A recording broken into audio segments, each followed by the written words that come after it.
മുണ്ടക്കൈ ചൂരൽമല ദുരന്ത ബാധിതർക്കായി മുസ്ലിം ലീഗ് നിർമ്മിച്ച വീടുകളിൽ അതിജീവിതർ ഉടൻ താമസം തുടങ്ങും.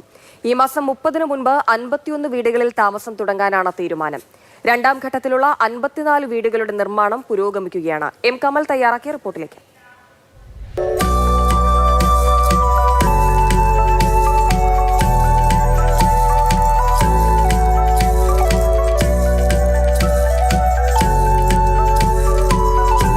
മുണ്ടക്കൈ ചൂരൽമല ദുരന്തമുണ്ടായതിൻ്റെ പിറ്റേന്നു മുതൽ ദുരന്തബാധിതരെ ചേർത്ത് നിർത്തിയ ഒരു സംഘടനയാണ് മുസ്ലിം ലീഗ്. സർക്കാർ ലിസ്റ്റിൽ ഉൾപ്പെട്ട മുഴുവൻ ദുരന്തബാധിതർക്കും 15,000 രൂപയുടെ ധനസഹായം ആദ്യഘട്ടത്തിൽ നൽകിയതാണ് അതിൽ എടുത്തു പറയേണ്ടത്. അതിനു പിന്നാലെയാണ് ഈ 105 വീടുകളുടെ ഭവന പദ്ധതി സ്വന്തമായി ലീഗ് പ്രഖ്യാപിച്ചത്. അതിൽ 51 വീടുകൾ നേരത്തെ കൈമാറിയിരുന്നു. ആ 51 വീടുകളിലും അടുത്ത ദിവസം താമസം തുടങ്ങുകയാണ്. ഏറെ സന്തോഷമുള്ള ഒരു കാര്യമാണ്. എന്തായാലും വളരെ മനോഹരമായ, വളരെ സൗകര്യമുള്ള വീടുകളാണ് ഈ പദ്ധതിയുടെ ഭാഗമായി നിർമ്മിച്ചിരിക്കുന്നത്.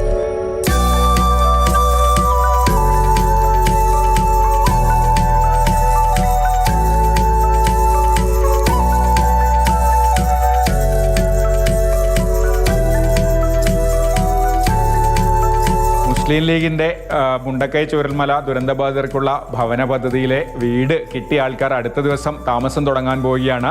ഈ വീടിൻ്റെ ഉടമസ്ഥനായ ചന്ദ്രേട്ടനാണ് നമ്മളോടൊപ്പം ഉള്ളത്. എല്ലാം സെറ്റായി. നമുക്കതാ ചെറുപ്പതിയാണ്. നിങ്ങൾ നേരിട്ട് കണ്ട് നിങ്ങൾക്ക് ബോധ്യപ്പെട്ട പോലെ നമുക്ക് അടിപൊളി സന്തോഷമാണത്. ഇപ്പോൾ എത്ര റൂമുകളിലെ? 3 ബെഡ്റൂമുണ്ട്, 2 ഒരു കോമൺ ബാത്റൂം, അറ്റാച്ച്ഡ് ബാത്റൂം, പിന്നെ ഫർണിച്ചർ കാര്യങ്ങളൊക്കെ തന്ന് വർക്ക് ഏരിയ, കിച്ചൺ. ഒരു ഇതിലും 51 കുടുംബങ്ങൾ 51 കുടുംബങ്ങളുണ്ട്. അതിൽ ഞങ്ങളിപ്പോൾ ഈ മാസം ലാസ്റ്റ് ഹോൾഡേയാണ് ഒരാഗ്രഹമുണ്ട്.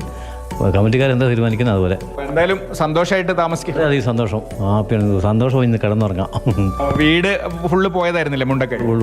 ഫുള്ള് പോയതാ. കുഞ്ചിരിമട്ടം പാലത്തിന്റെ അടുത്തായിരുന്നു. അതിനപ്പുറം നേരെ മറുതായിൻ്റെ വീടിനൊക്കെ നേരെ അപ്പുറത്തായിട്ടുള്ളത് ആ ഏരിയയിൽ തന്നെ. എന്തായാലും ചന്ദ്രേട്ടനും അതുപോലെ മറ്റ് 50 കുടുംബങ്ങളും കൂടി ഈ പദ്ധതിയുടെ ഭാഗമായി നിർമ്മിച്ച വീടുകളിൽ താമസം തുടങ്ങുകയാണ്. നേരത്തെ തന്നെ ഇവർക്ക് താക്കോലൊക്കെ കിട്ടി ഇവർക്ക് കൈമാറിയതാണ്. പക്ഷേ എല്ലാവരും ഒന്നിച്ച് താമസിക്കാൻ വേണ്ടി കാത്തുനിന്നതാണ്. ഇപ്പോൾ ഫുൾ ഫർണിഷ്ഡായ വീടുകളിൽ അടുത്ത ദിവസം എല്ലാവരും താമസം തുടങ്ങുകയാണ്.